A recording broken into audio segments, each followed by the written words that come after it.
Oi, pessoal. Eu daqui a pouco vou falar para a Associação Comercial de São Paulo sobre o tema gastos públicos no Brasil pós-Covid e seu financiamento. Eu espero que vocês aproveitem bastante da minha exposição. Um abraço a todos. Introduzir esse tema para vocês, primeiro mostrando como é que está ou como estava a situação fiscal do Brasil nos últimos tempos. Porque não adianta falar do pós-pandemia sem olhar como estava antes, aí fazer algo, mencionar o que é que deve acontecer nos momentos que nós estamos vivendo e, posteriormente, olhar para o futuro. Eu acho que é isso que vocês querem saber. Bom, olhando para trás, houve uma virada para pior nos resultados que são comumente observados, olhados pelas pessoas que acompanham este assunto. Nós temos aqui uma situação de uma virada dos resultados, chamados resultados primários, que são os saldos observados, seja no governo central, seja nos estados e municípios. Vocês estão vendo, o governo central está aqui, são as barras, estados e municípios é a linha vermelha. Esses são os dados convencionais que o Banco Central divulga, e o que a gente vê, principalmente no caso do governo central, uma virada de resultados positivos e crescentes e expressivos, porque os valores aí estão em bilhões de reais, para resultados negativos a partir de 2014. Esse é o ano da virada para pior, valores também expressivos, só que negativos. Eu não sei se todo mundo tem consciência disso. E tem outro resultado que é importante, que vale a pena eu destacar, é que, no caso dos estados e municípios, vocês podem ver que os valores, com exceção de um ano, que é o ano exatamente de 2014, todos eles são positivos, os números em vermelho. Pois bem, esses resultados vermelhos, eu lamento, quero dizer para vocês que eles são falsos. A gente não pode olhar para eles, não que o Banco Central não saiba fazer conta e não saiba divulgar, mas a metodologia que interessa não é essa que está aí, ela só vale para o governo central, e eu não vou entrar em detalhe, quero apenas chamar a atenção que, no conceito de competência, que não é esse aí, isso aí é conceito de caixa, os números dos estados e municípios são muito piores, mas, infelizmente, são os que nós temos de olhar. E aí, tendo dito isso, eu vou repisar a virada para pior a partir de 2014. Obviamente, nós estamos em 2020 e a esperança é que isso mude para melhor, pelo menos era antes da pandemia, e, afinal de contas, é um governo focado em ajuste fiscal, esse que está aí, pelo menos era. E aí, o que acontece? Na hora que eu olho para números que vocês não veem por aí, e é por isso que eu estou aqui, supostamente eu gasto mais tempo, ou tenho mais trabalho para mostrar os números que a gente deve realmente olhar, e os números que a gente deve realmente olhar, no caso do governo central, ainda que o resultado primário esteja bem calculado, a gente deve olhar para o resultado nominal, que é o dessas barras marrons, porque ele adiciona a despesa de juros. E aí, aqui, em vez de falar em resultado, eu estou falando direto no déficit, para visualizar melhor. Então, vocês podem ver que, representando sob a forma de déficit, nós temos déficits crescentes, bastante crescentes, a partir de 2014, porque ao resultado primário, ao déficit primário, eu adicionei a despesa de juros. À medida que a dívida foi subindo por ali, o resultado ou déficit nominal foi também subindo por dois motivos, tanto pelo lado primário como o lado não primário, que é o lado que a gente chama nominal. E no caso dos estados, vocês vão ver, o outro dado se refere também à soma de estados e municípios. Aqui eu só tenho os estados, que já são suficientes para nos mostrar a dimensão do problema. Aqui, os municípios têm um peso menor nessa história. Se eu olhar para os estados e ficar preocupado, já está de bom tamanho. Aí vocês podem ver que o conceito aqui é um conceito de competência, é o conceito dos balanços que os estados publicam. A diferença desse para o outro é que, na hora que eles atrasam pagamentos, aqui não aparece, mas no outro, os pagamentos, só os que passam pelo caixa. Então, ali já tem o resultado do esforço de ajuste, que a gente chama ajuste entre competência e entre o caixa. Pois bem, então, tendo dito isso, vocês podem ver que os resultados dos estados são resultados que saíram de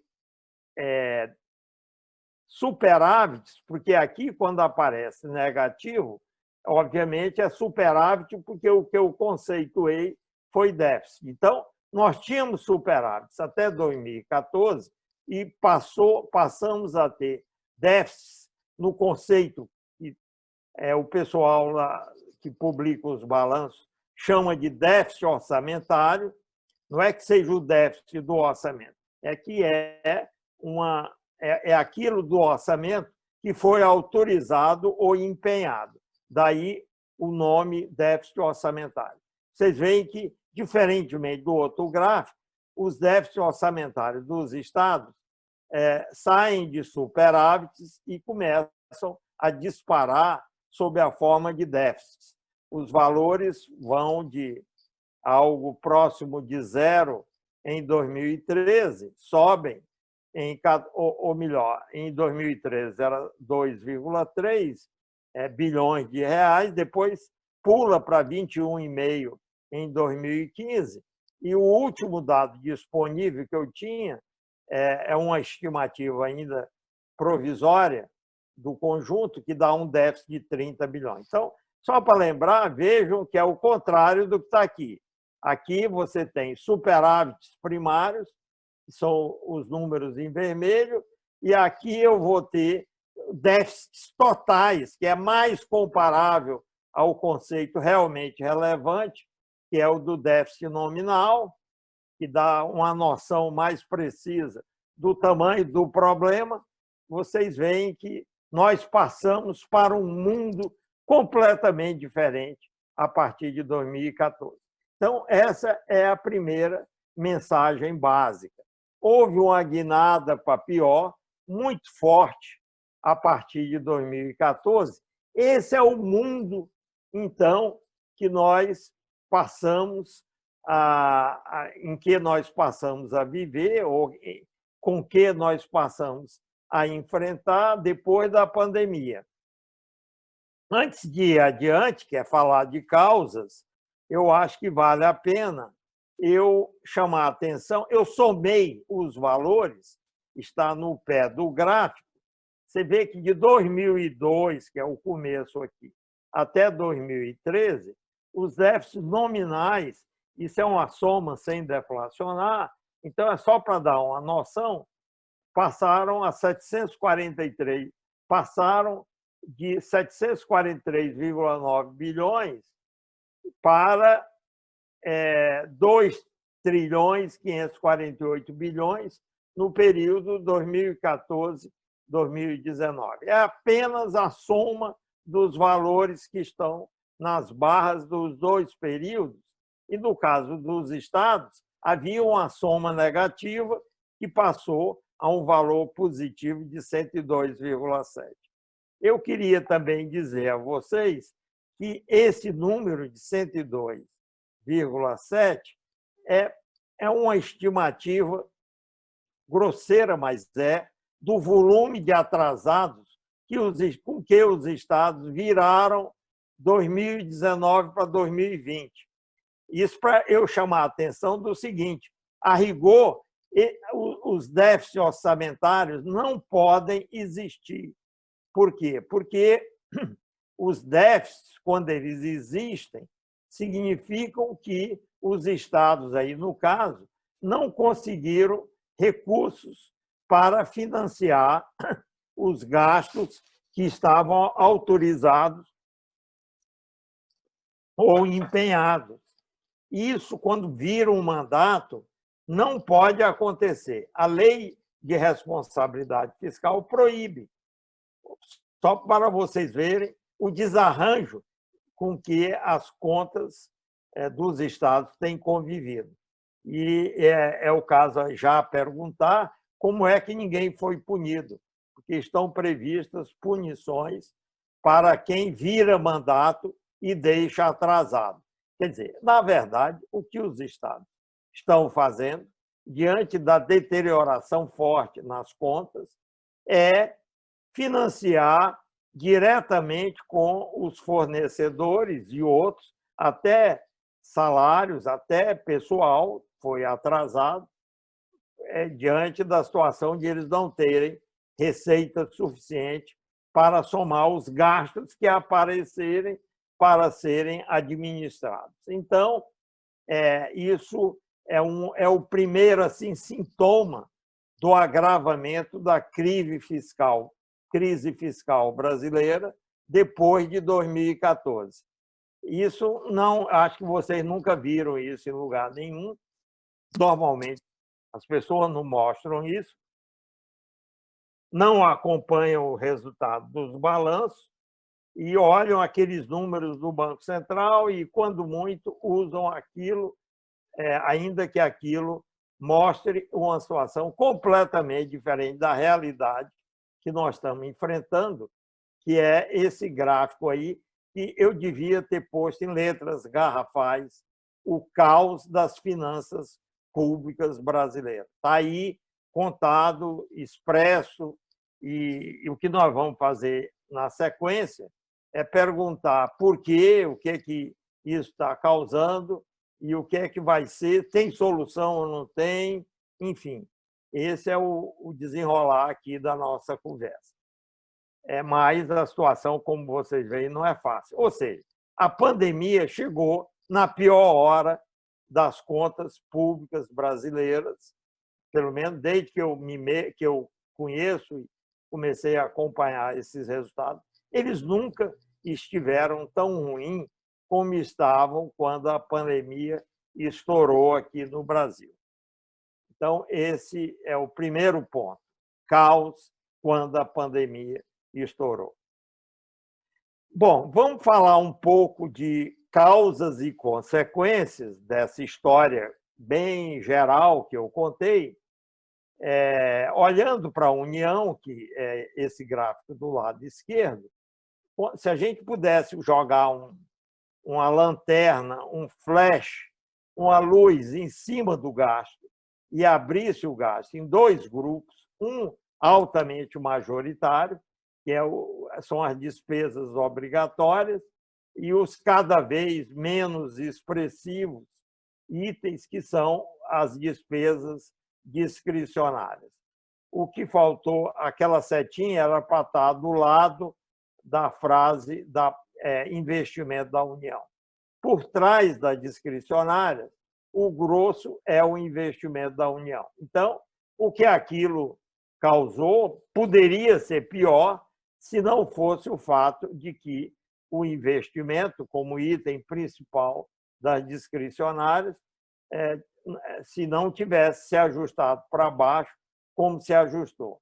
E vocês vão ver aqui do lado direito que, no caso dos investimentos dos estados e municípios, o fenômeno é o mesmo. Se vocês olharem bem, por volta de 2015, os investimentos, aqui já são dados do IBGE, tem um período mais longo, nós estamos abaixo do que nós gastávamos, isso está em percentagem do PIB, no ano de 1947.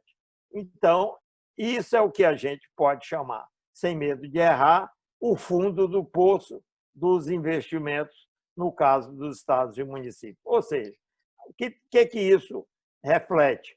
É que a situação dos estados e municípios se deteriorou bastante nesse período, vocês já viram alguns números disso, e o efeito principal foi os gestores jogarem os investimentos para baixo diante da dificuldade de eles fazerem um ajuste, fazerem um outro tipo de ajuste, conseguir receitas. Mas, como isso aqui é IBGE e deve ser conceito de competência, na verdade, isso é antes dos atrasos de pagamento, o que nós estamos tendo aí é, em resumo, uma grande confusão em matéria de atraso de pagamento e uma desabada dos investimentos públicos, como principal resultado dessa história que eu falei. Só para lembrar, olhando para a área federal especificamente, se nada for feito, aí está em percentagem do PIB, do ano de 2007 até o de 2020, são dados oficiais, isso é dado de orçamento, no caso de 2020, mas vocês estão vendo aí o investimento público tendendo a zero, sem escapar. Quer dizer, a recente disparada dos déficits previdenciários, aí eu começo a chamar a atenção para o que é o principal fator por trás de tudo isso, levou à desabada dos investimentos subnacionais. A linha marrom são os déficits dos regimes próprios dos estados, que oscilavam em torno de 25 bilhões até 2010, e de lá para cá vem subindo. O último dado que está aí, que é 2019, a soma dos déficits dos estados, aqui é só os estados, foi 111 bilhões. Aí está a principal razão para aqueles resultados e aquela confusão que nos trouxe ao fim da pandemia. Eu prefiro gastar mais tempo explicando o que é que aconteceu, que aí vai ficar mais fácil a gente olhar e perguntar, e com a pandemia, o que é que isso vai fazer? E depois? E o pós-pandemia? Quanto melhor a gente explorar os antecedentes, mais fácil é responder a essas perguntas. Eu vou chamar a atenção para o item que por trás, porque ali era o déficit dos regimes de previdência dos estados. Aqui é o item gasto, que é gasto, obviamente, menos receita de contribuições para se chegar no déficit. O gasto com inativos e pensionistas dos estados, vocês vão ver, e são índices reais, saíram, eu peguei só a ponta da curva, é uma curva que vem lá de baixo, vocês veem que o gasto com os inativos, em 2006 eram 100, em 2017 passaram para 378. Então, por aí dá para sentir o tamanho da subida real desses gastos. Eu chamei, meio brincando, de boca do jacaré, porque muita gente atribui o problema ao gasto com os ativos. A boca do jacaré abre para demonstrar que há uma diferença muito grande entre o que ocorre com os inativos e o que ocorre com os ativos. Então, se você está querendo resolver o problema, eu já começo a adiantar provocações. A reforma administrativa, que é muito difícil de produzir efeito, essa briga da reforma administrativa não é sobre o item que mais cresceu. E as pessoas, em geral, infelizmente, quando olham o gasto de pessoal, se esquecem que os inativos estão ali embutidos e que eles é que puxam o aumento do gasto de pessoal. E eu ouço toda hora as pessoas falarem como se por trás do gasto pessoal só estivessem os ativos. A boca está aí para mostrar que não é bem assim. Pois bem, eu resumo até agora, com números que já apareceram, um gráfico que combina os déficits dos RPPS estaduais de 2006 para cá com os déficits orçamentários, que teriam de ser aproximadamente zero. Não é para ter déficit positivo. E, na verdade, de 14 para cá, vocês podem ver que eles apareceram e apareceram, infelizmente, para ficar, porque não houve jeito dos estados lidarem melhor com essa disparada do déficit das previdências próprias deles.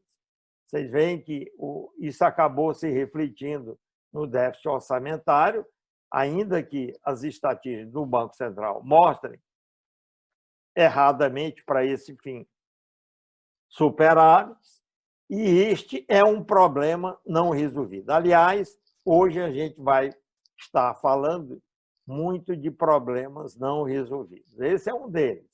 Esses atrasos estão acumulados, os tribunais de contas, em geral, têm mandado representações junto às Assembleias Legislativas denunciando isso. Há uma punição prevista e, até onde eu sei, nenhuma pena foi até hoje aplicada. E o que mostra de duas uma: ou no Brasil essas leis não pegam e ficam desmoralizadas, ou, olhando de uma forma completamente oposta e diferente, às vezes fico pensando se essa turma em que está envolvida aí não tem bom senso, porque, de fato, eu quero ver o super-homem que receber essa situação para administrar, que consiga dar um jeito nisso rapidamente. Se não tem jeito, como é que vai prender todo mundo? Porque ela não consegue fazer. Tem de olhar o que fazer com isso antes de mandar essa turma para a cadeia. Aliás, mandar para a cadeia hoje é a coisa mais comum e frequente que se vê por aí. Esses aí engrossariam, e são basicamente todos os governadores deveriam estar na fila de alguma prisão por conta de ter descumprido esse dispositivo da Lei de Responsabilidade Fiscal, que é aparecer com déficits acumulados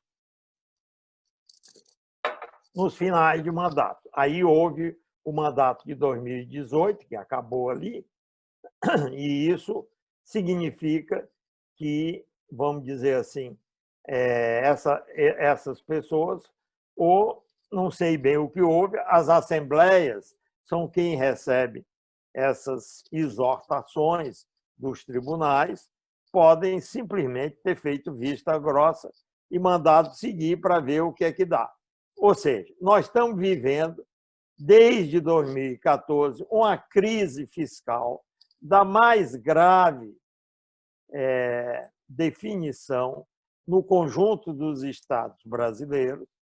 E aí eu começo a fazer uma ponderação para vocês refletirem, que é o seguinte: aqui começa a haver uma diferença importante, que eu sugiro vocês terem em mente, que é o fato de que o problema é pior nos estados, não só pelos números, mas porque eles não têm capacidade de se financiar via emissão monetária.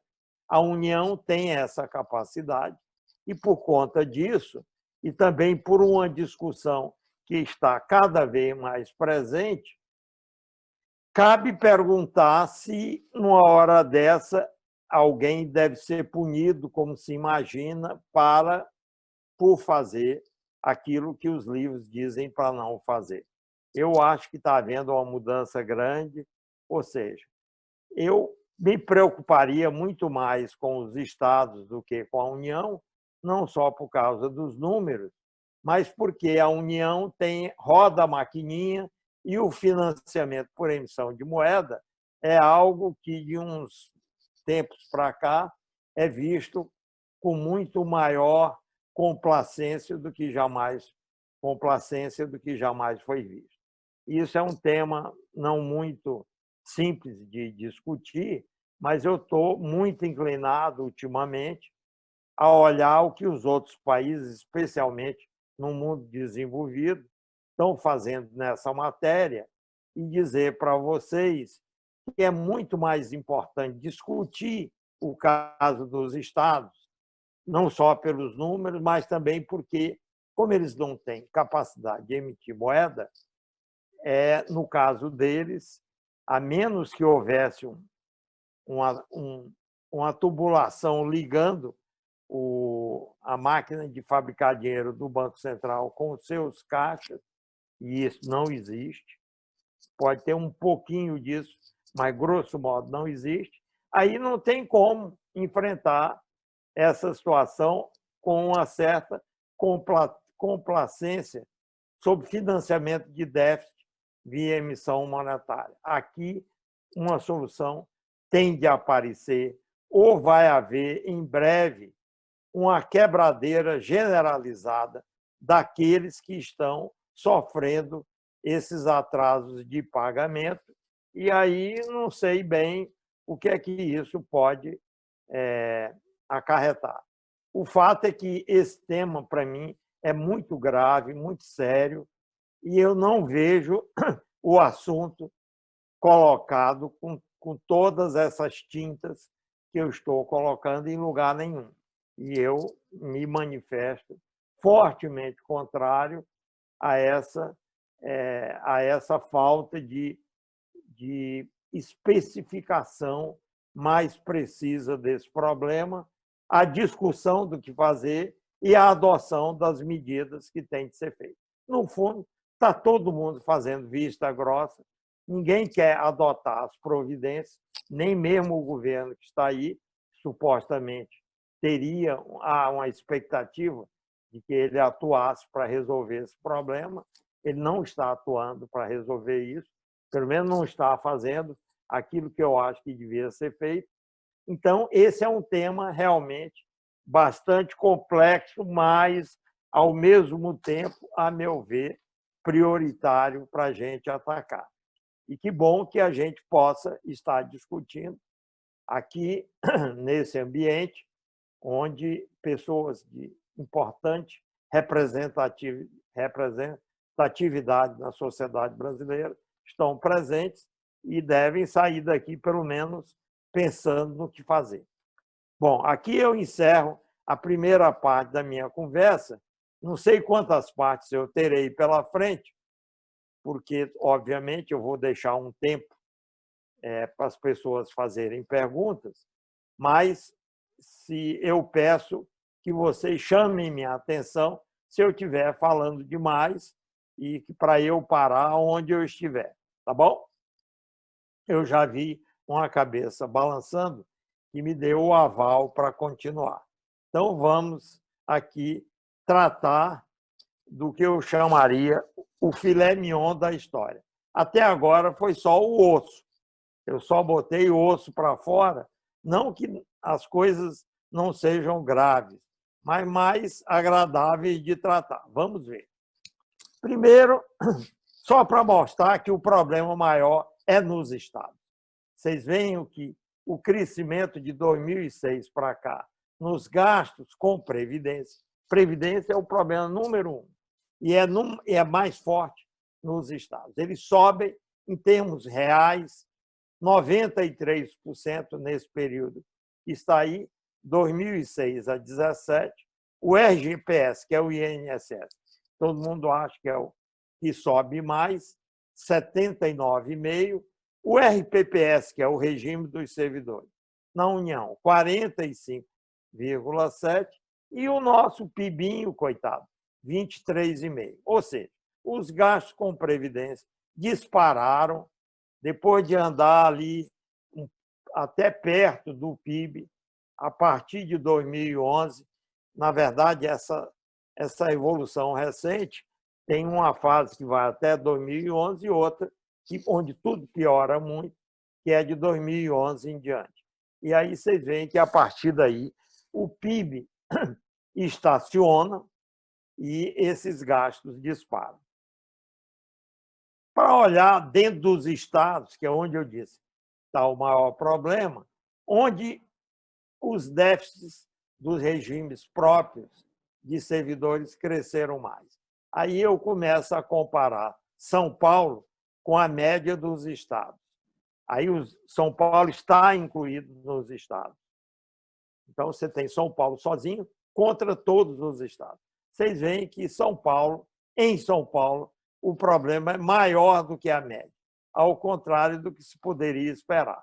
9,7 de taxas médias de crescimento da razão déficit-receita orçamentária, que nos dá uma medida real bastante razoável, e o conjunto dos estados, taxa média de crescimento de 5,7. Foi a partir daí que eu estabeleci como referência para as minhas discussões sobre os estados o caso de São Paulo, porque eu, sinceramente, esperava que ele estivesse evoluindo a taxas menos ruins do que a média. E, na verdade, não está. É quase o dobro do que está evoluindo a média. Vocês que todos acho que moram em São Paulo, certo? Se preocupem, porque esse problema em São Paulo é pior do que em todo lugar. Os governos paulistas adoram servidores públicos.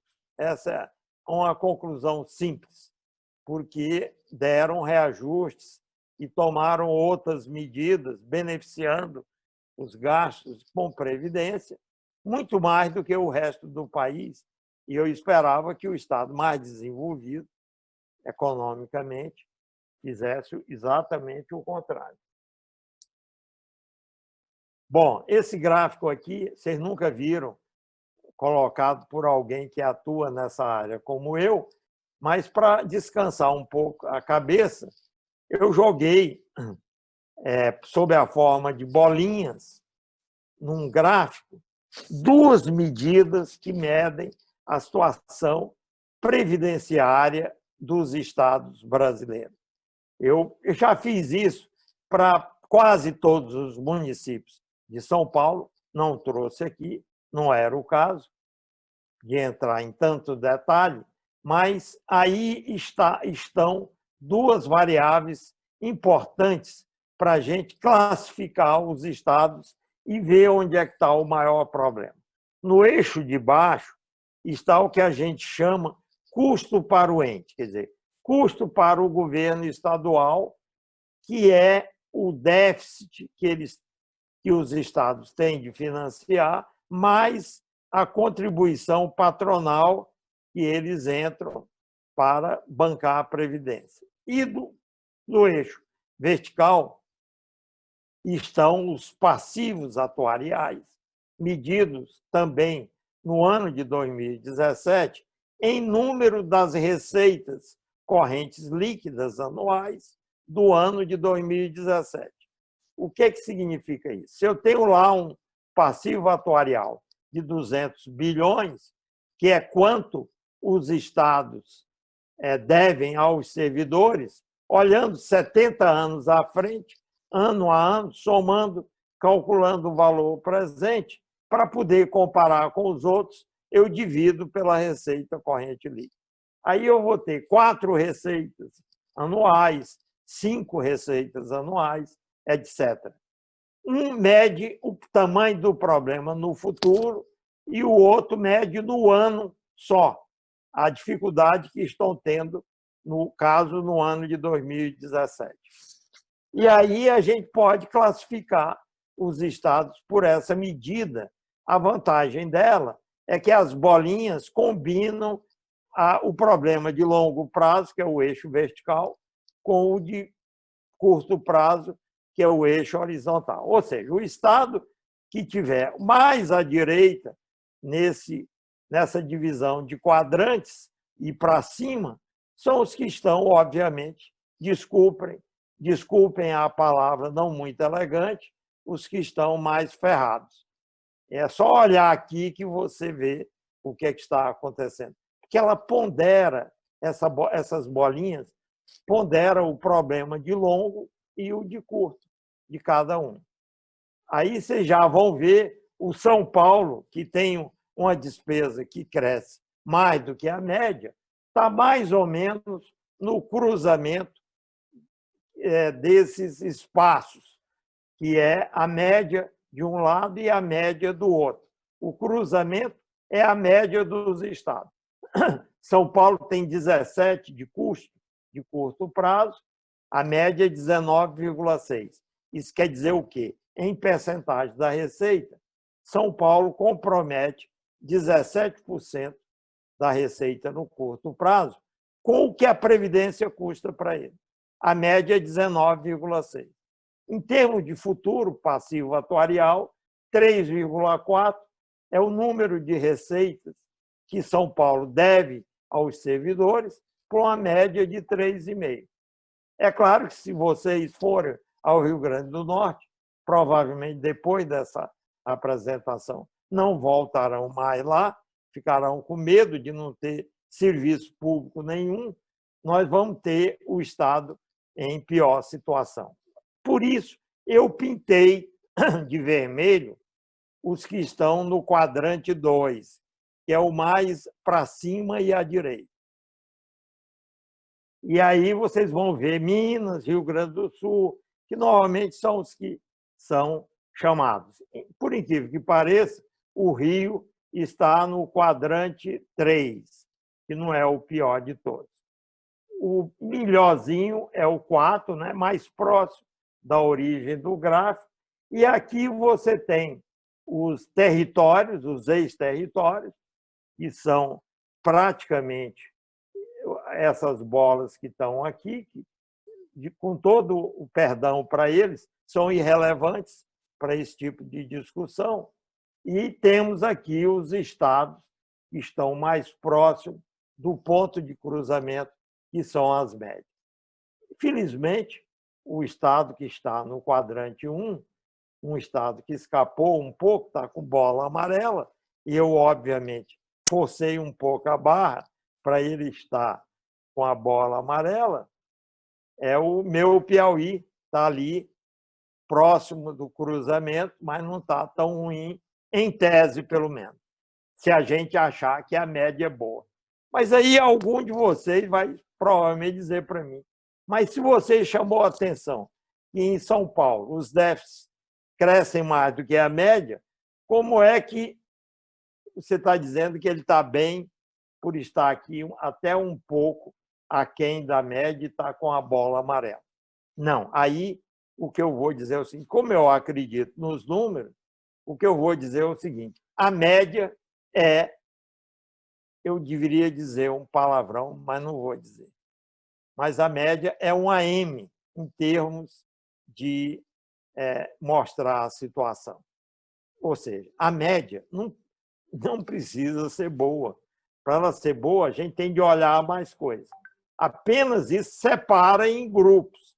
O que eu estou vendo aqui, depois de olhar isso aqui, é que o ponto ideal deve estar mais próximo do Maranhão ou da própria União, que eu coloquei aqui também, para não dizer que não falei de Flores, porque ela também tem o mesmo problema, ainda que ela tenha maior facilidade de financiar déficit.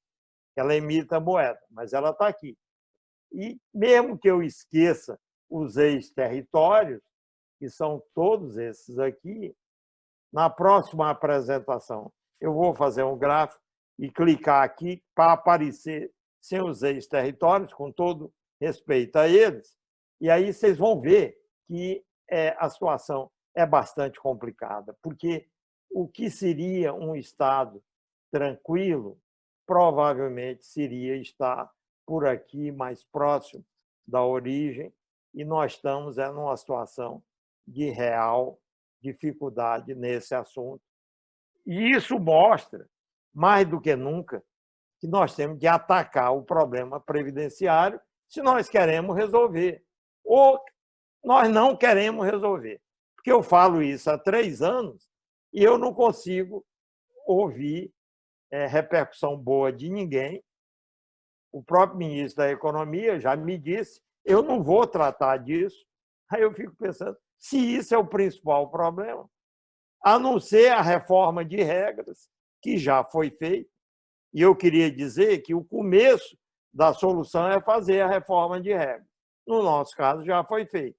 Então, esquecendo a reforma de regras, não é que ela seja a melhor possível, é a que deu para fazer. Nós temos que fazer algo mais, mas ninguém quer fazer, e a situação só piora, só piora.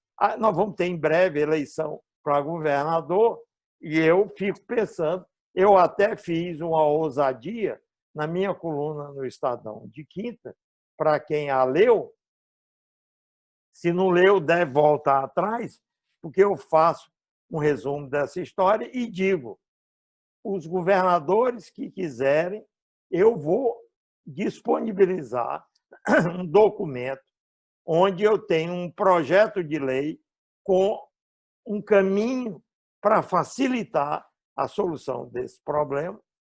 Eu darei a quem quiser, eu acabei de fazer, e assim a gente consegue começar a encaminhar.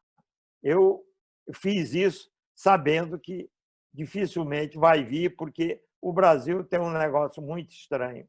Certas coisas não pegam, certos caminhos não pegam, os governadores estão com risco de ser presos, estão descumprindo a lei direto e ninguém, ou quase ninguém, uns já se interessaram, se interessam para fazer. Uns já fizeram isso pela metade, porque eu já participei desse trabalho de arrumar a casa, estou participando de um ou outro caso, mas eu diria que 90% ou mais não está se dispondo a atacar esse problema.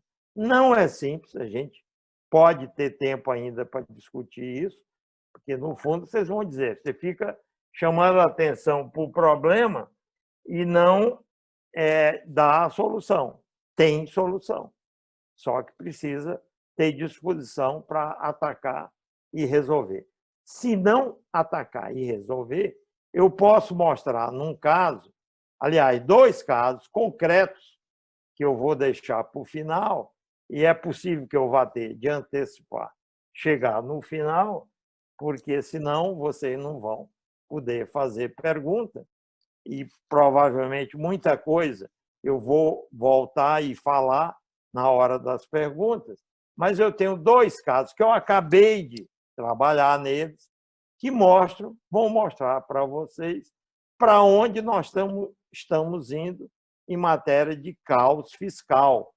E o ministro da Economia lançou a reforma administrativa, que ataca a boca errada do jacaré, até porque está previsto, pela proposta, que os efeitos não serão presenciados por talvez nenhum de nós que estamos aqui, porque só valerá por novos entrantes. Como leva um período longo para fazer a regulamentação da emenda, pode ser coisa de 30 a 40 anos que a gente vai ter todos os efeitos. E aí eu não sei, talvez haja na plateia gente que vai viver muito mais que eu e possa assistir a esses resultados.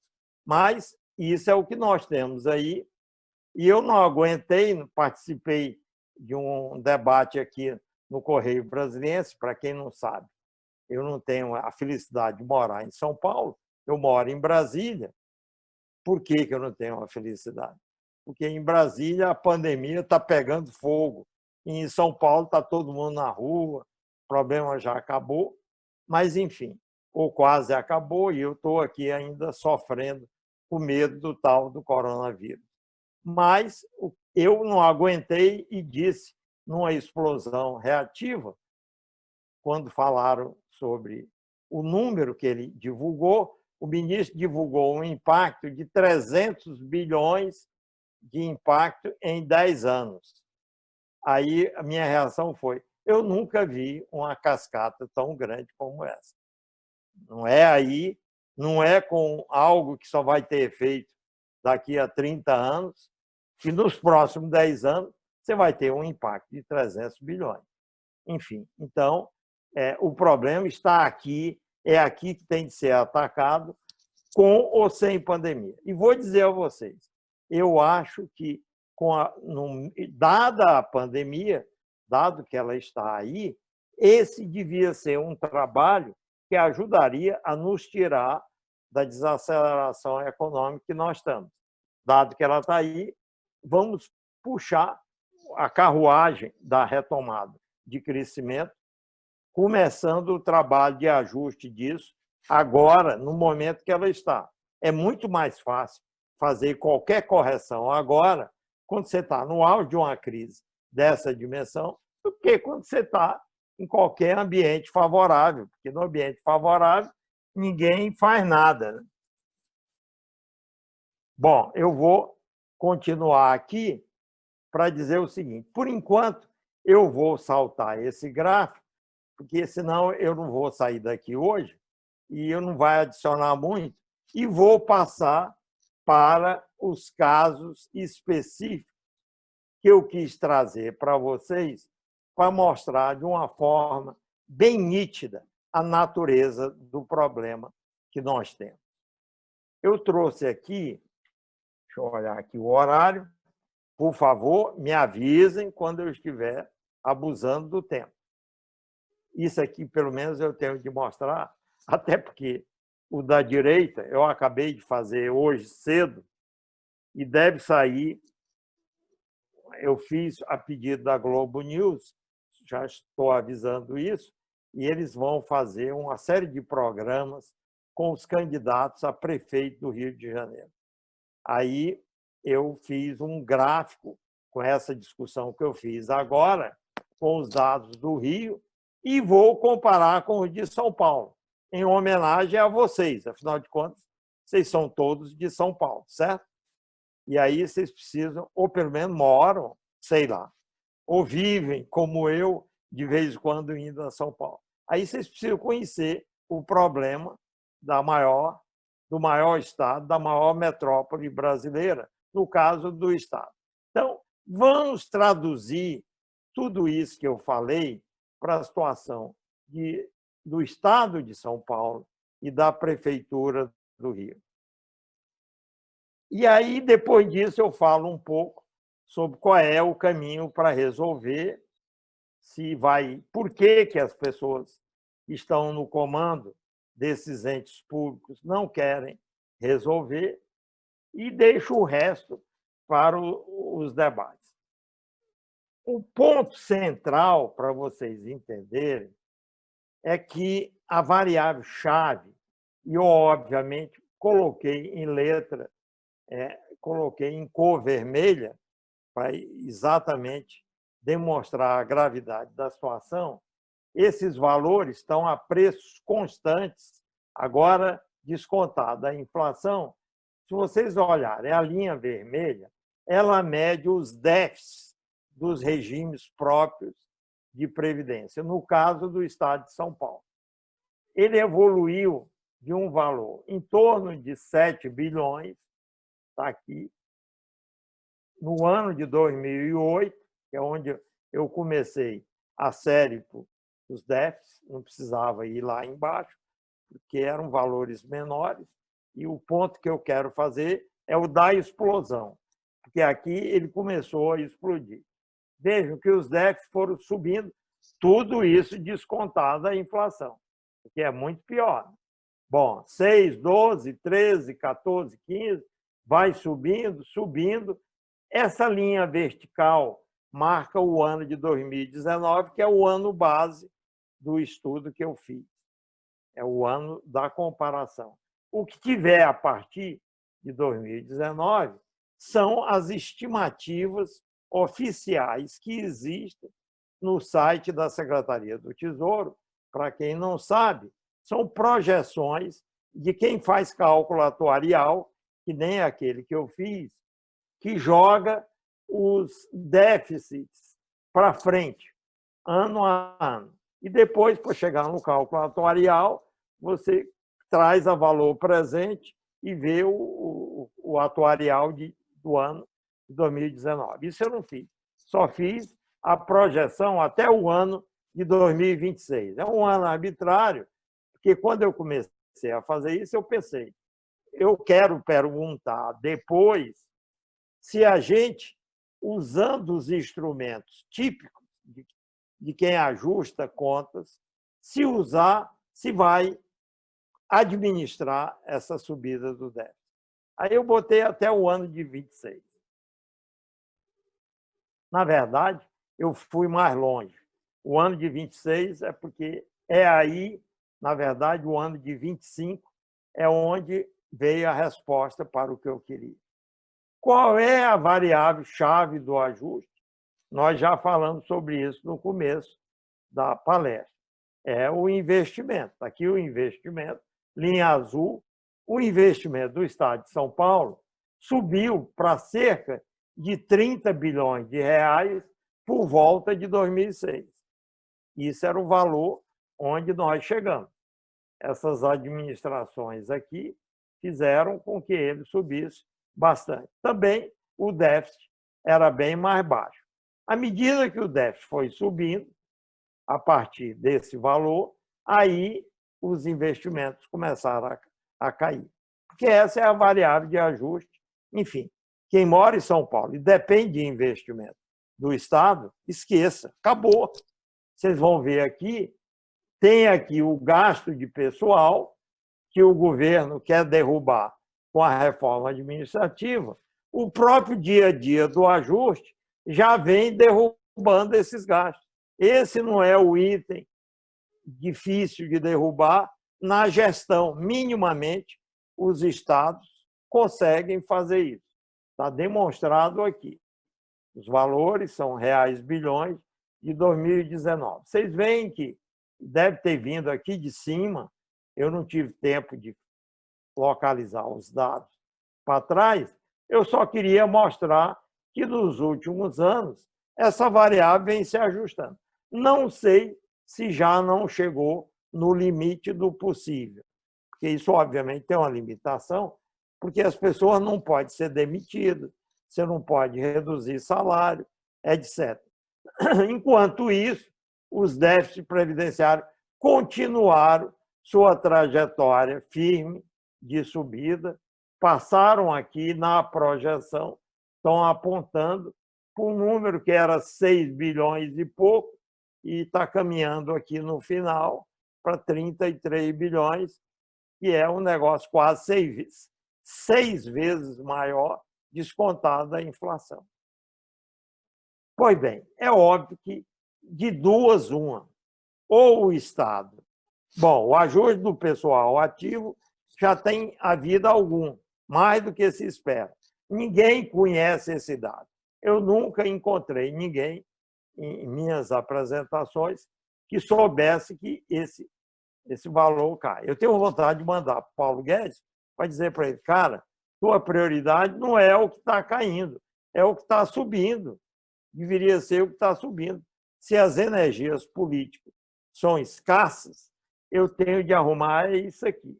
Pois bem, e o investimento está aqui. Vocês estão vendo que no espaço de, isso aqui acho que é 2008 ou 2007 até 2019, quer dizer, no espaço de uns 10 anos, os investimentos caíram e chegaram a um terço do que eram. Isto aqui é que é um resultado gritante. Eu, que acompanho essa área há muito tempo, não tinha noção de que tinham caído tanto. Os investimentos, num espaço curto de tempo, em termos reais, representam um terço do que era há uns 10 anos atrás. Vocês que moram em São Paulo devem sentir a diferença que você pode verificar em 10 anos de queda de investimento, como é que as coisas do Estado devem estar pagando esse preço, como estão pagando esse preço. Mas aí vem a pergunta-chave, que eu acho que é a seguinte: a pergunta-chave é: aqui embaixo estão os déficits de São Paulo, aquele mesmo déficit orçamentários que eu mencionei em cima. No ano de 19, 600 milhões de déficit. Então, a pergunta que eu fiz foi: para enfrentar os déficits que vêm a seguir, se eu zero, quanto que eu preciso diminuir os investimentos para pagar esse déficit do ano anterior. Eu nem botei os atrasos somados, peguei só o déficit do ano anterior para pagar isso, mais a subida do déficit previdenciário, que acrescenta em cada ano, quanto que eu vou ter de reduzir o investimento e quando é que vai ser preciso eu zerar se nada mudar nesse quadro de essencial. A resposta é que o zero vem em 2025. Ou seja, tem 5 anos para São Paulo olhar os déficits zerados. Isso eu, obviamente, tive a oportunidade de mostrar para o governador atual. Eu só espero que um dia, falei isso no meu artigo, na minha coluna, que isso cause alguma reação aí no Estado, porque cá para nós, eu sei que há muito desperdício em gasto de investimento, mas eu não consigo imaginar os estados brasileiros, todos, zerando seus gastos de investimento num período curto. E vou dizer mais, com base naquele gráfico das bolinhas que eu mostrei, se São Paulo está na média e está assim, a vontade que me deu, e eu vou fazer isso, você não tem ideia do trabalho que dá montar esses dados, tirar os dados da internet, eu vou listar todos os estados brasileiros respondendo essa pergunta. Quantos anos vão ser necessários para zerar os investimentos e dar conta dessa situação? Dito de uma forma melhor, vai ter de esperar quanto tempo para resolver isso pela zeração do investimento? Diga você do jeito que você quiser, para mim, esse é o tempo do fundo do poço desse processo. É quanto tempo eu vou chegar a investimento zero. E o pior é que os estados, o setor público brasileiro em geral, hostiliza sistematicamente os investidores privados na mesma área onde os estados, grosso modo, investem, que é a área de infraestrutura. Então, é uma esquizofrenia total. Os estados, os políticos, os dirigentes políticos, zeram os investimentos e hostilizam os privados, que são os que fariam pelo menos uma parte desses investimentos que ele não consegue fazer. Então, isso aí é o nosso Brasil e eu preciso arranjar uma pessoa. Eu já tentei fazer isso com minha mulher, que é psicanalista, não funcionou. Eu procuro a ajuda da família. Meu filho é o que me ensina essa parte tecnológica, mas eu já pedi à minha mulher e ela não conseguiu resolver. Vai ver, santo de casa não faz milagre. Me dá a resposta do porquê dessa esquizofrenia. Por que o público hostiliza o privado exatamente quando ele mais precisa dele? Para suprir necessidades que surgem. Pois bem, este é o caso do vosso estado de São Paulo, que ali está na média. E daí é que eu digo, como eu acho que a maioria está pior do que São Paulo, o que significa é que, certamente, na hora que eu fizer o mesmo gráfico de 1 por 1, essa turma vai estar aqui, concordam? Do lado esquerdo da curva azul. Ou seja, nós vamos precisar de menos tempo do que 5 anos para zerar os investimentos e nós vamos viver, na maioria dos estados, com menos tempo sem investimento.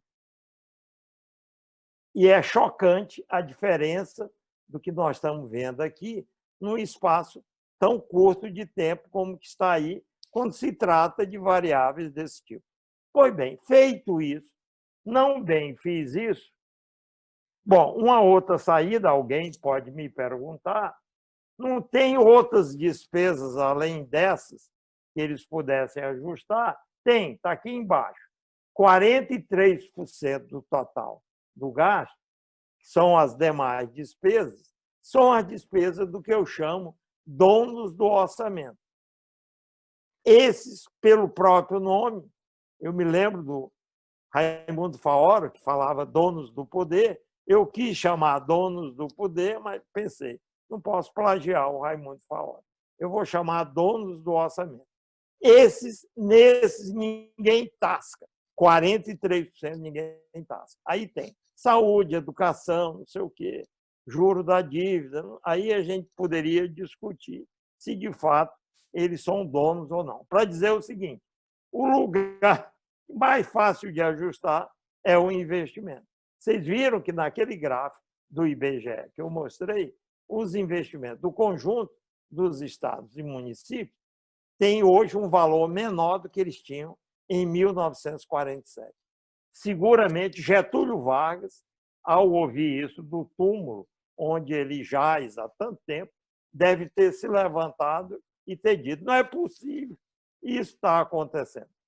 Não só Getúlio Vargas, mas meu próprio irmão, de quem eu herdei o fórum, que está lá citado no início, e foi ministro do Planejamento há muito pouco tempo, durante 12 anos, do regime militar, e era obcecado por um investimento, deve também estar levantando a tampa do túmulo dele, coitado, que faz pouco tempo, para onde ele foi, e dizendo para mim, você é louco de mostrar isso, não é possível, isso não é o Brasil com quem eu me acostumei a lidar. Pois bem, eu vou encerrar chamando a atenção para o caso que a Globo News me pediu, e vocês fiquem atentos quando sair a discussão da Globo News com os candidatos a prefeito. Me pediram para olhar as finanças do Rio, que vai ser o alvo principal. Aí eu usei, obviamente, a mesma metodologia que eu usei para São Paulo e fiz um gráfico análogo para a gente ver se a Prefeitura do Rio está melhor ou pior do que o Estado de São Paulo. É claro que eu sei que está pior.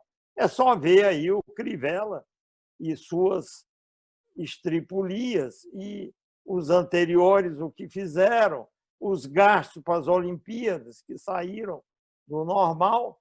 Vamos ver o mesmo. É por aí que vocês veem que eu posso fazer o mesmo para cada estado, oferecer isso para cada dirigente. E o que vai acontecer é que, na melhor hipótese, ou melhor, na pior hipótese, a resposta vai ser 0 anos. Eu vou ter resposta de 0, talvez um ou outro acima de 5 anos, mas a maioria eu acho que vai estar concentrada em 0 anos. Querem dizer o seguinte, o Estado, o ente público, a prefeitura já quebrou, meus amigos, há muito tempo, muitas vezes há muito tempo, é o caso aqui, ou logo agora, e ninguém se deu conta, e a população está lá esperando para ver onde essa conta vai bater nela. Ao especular sobre isso, eu vou encerrar. Mas vejam aqui, rapidamente, a mesma linha vermelha está aqui, é que nem essa daqui, mas no Rio tem uma diferença. Óbvio que os valores são bem menores do que o de São Paulo, mas vejam que o valor do déficit previdenciário aqui do Estado, que é medido, o eixo horizontal está aqui, é ele que mede, os valores estão um pouco acima dele, de 0, mas de 19 para 20, ele dá um pulo absurdo, de 0,13 para 1,44.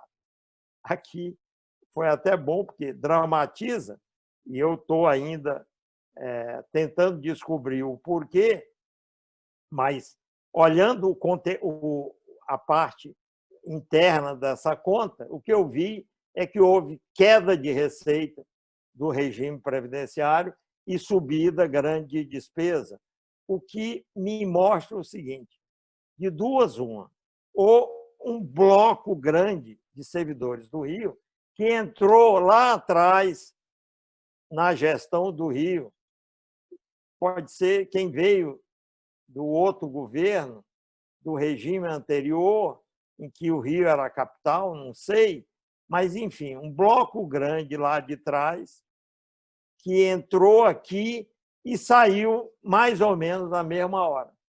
Ao sair, eles deixam de contribuir como servidores ativos e passam a receber como inativos. Isso pode explicar essa diferença de aproximadamente 1,3 trilhão de reais que tem de 2019 para 2020. Os números estão lá, não tem erro, só falta explicação. Ou então, isso estava escondido em algum lugar e, de repente, puseram para fora, com medo de alguma represália, sei lá.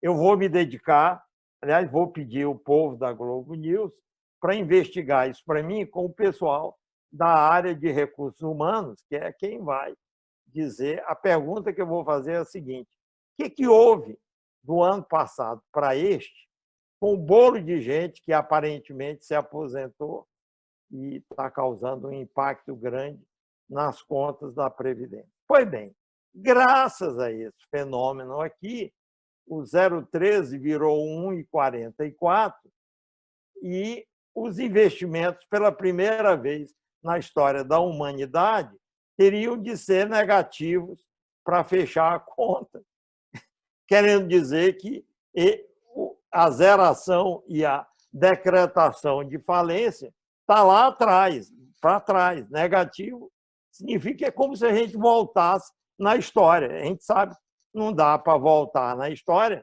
mas aqui é um bom exemplo disso, que em vez de eu achar números entre 0 e 5, 0 e 7, algo assim, eu vou achar menos alguma coisa, entre menos alguma coisa, em alguns casos, que mostram o caos que isso aqui está.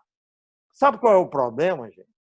Antes de encerrar, é que isto não pode deixar de ser pago, pelo menos no Brasil.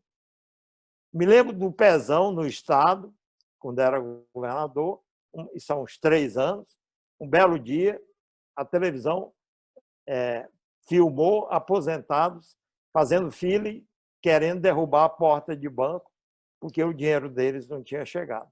É isso, velhinhos batendo na porta, é uma coisa assim, que nós vamos enxergar se esse pagamento não sai. Por isso que eu digo, este é um item que tem de ser tratado do jeito certo. Não pode fazer vista grossa e achar que esse problema não existe. Gente, cadê as autoridades dos estados, dos municípios e da área federal que não tem um caminho para resolver? O caminho é destinar, aportar ativos para esses fundos, monetizá-los e, a partir daí, começar a pagar as contas e aportar mais e mais ativos, se o calote generalizado está fora de discussão. De novo, vem a pergunta de sempre. E as demais despesas? É onde estão os donos do poder. Aqui embaixo eu ponho o valor, aqui é 11 bilhões e representam 39% do total. Aqui se destacam lixo, saúde e educação.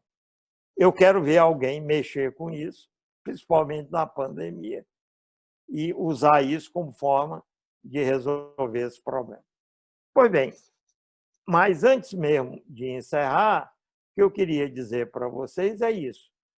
Tem um caminho, do mesmo jeito que no governo federal, com as grandes empresas e bancos estatais, nós já equacionamos passivos atuariais tão elevados como esse, mediante aporte de ativos, algumas medidas que ainda der para fazer de correção de benefícios, e por aí começar a equacionar isso aí num processo penoso e tal, mas é um outro mundo que até agora os dirigentes não quiserem enfrentar. Talvez eu pudesse terminar